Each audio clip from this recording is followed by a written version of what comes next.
Hi friends, welcome back to Anu's in real life YouTube channel. ಬನ್ರಪ್ಪ ಇವತ್ತು ನನ್ನ story ಏನಾಯಿತು ಅಂತ ಹೇಳ್ತೀನಿ ನಿಮಗೆ ಫಸ್ಟಿಂದ. ಇವತ್ತು ಮಾರ್ನಿಂಗ್ಗೆ ನನ್ನ ಫ್ರೆಂಡ್ಸ್ ಔಟ್ಸೈಡ್ ಬರ್ತೀನಿ ಅಂತ ಅಂದರು, ಜೊತೆಗೆ ಕೈ ಕೂಡ ಕೊಟ್ಟರು. ಅವ್ರು ಬಂದಿಲ್ಲ ಅನ್ನೋ ಫೀಲ್ಗೇನೆ ನಾನು ಇವತ್ತು ಚಿಕ್ಕಪೇಟೆ ದೊಣ್ಣೆ ಬಿರಿಯಾನಿ ತಿನ್ನೋಣ ಅಂತ ಹೋಗಿದ್ದೆ.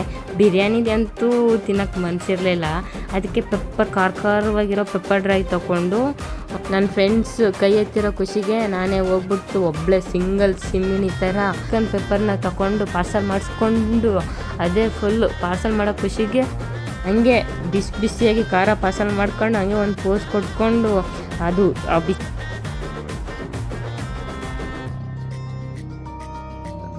ಪಿ ಜಿಲಿ ರೈಸ್ ಮಾಡಿದ್ದು, ರೈಸ್ ತೊಗೊಂಡು ಅದಕ್ಕೆ ಸ್ವಲ್ಪ ಸಾಂಬಾರು ಹಾಕ್ಕೊಂಡು ಚಿಕನ್ ಪೆಪ್ಪರ್ ಫ್ರೈನ ಹಾಕ್ಕೊಂಡು ಬಿಸಿ ಭೋಜನ ಅಂತೂ ಮಾಡಾಯಿತು ಫ್ರೆಂಡ್ಸ್.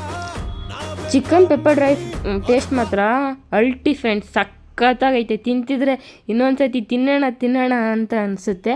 ಯಾರಾದರೂ ಒಂದು ಸತಿ ಈ ಕಡೆ ವಿಜಯನಗರ ಬತ್ತು ಅಂತಂದರೆ ಟ್ರೈ ಮಾಡಿ, best. Please subscribe my channel.